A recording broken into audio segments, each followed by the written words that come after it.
So obviously, if towns are willing to open it up a little bit and allow developers to think outside the box, as Sarah was saying, and there are some communities that are doing that. Sarah mentioned Rochester, what they have the front part of their thing, front part of their the first floor being commercial, the back part residential. But Rochester also went to 75 feet in their downtown district, which is a very big deal. That gives you a lot more units.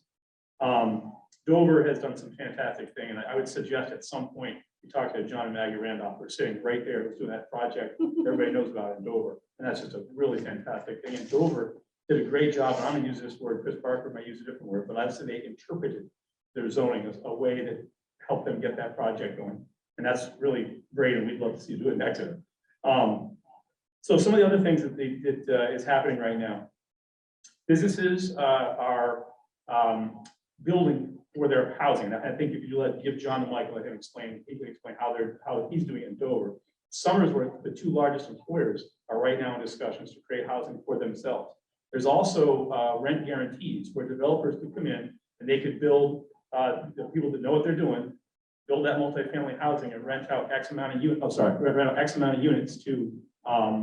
So we're looking at one in Exeter where SIG would take like 10 units, Osram would take like 5 units, et cetera. And so not only does that make it better for the developer to know that the community wants it, that the businesses support it, but it also sort of, it's a rising tide mentality. Other businesses are going to see that, other businesses are going to get on board with that and start to think about the same thing.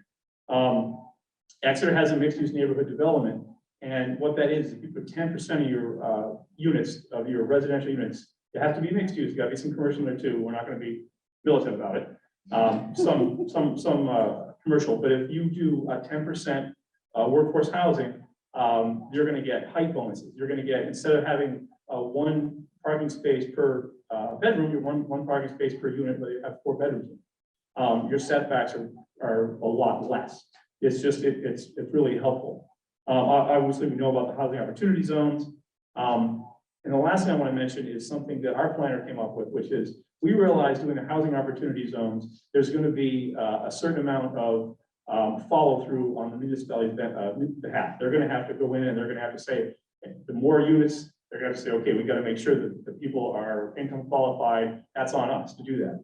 Our planner said, let's not do that. Let's take an area, I'm sure you guys know Portsmouth Ave and Exeter, where multifamily housing is not allowed, housing is not allowed either. Why don't we allow multifamily housing and just allow units to be 600 square feet, 700 square feet, something small that we know will by de facto be workforce housing. And so we're taking a long look at that. That's something Portsmouth might consider as well in certain areas.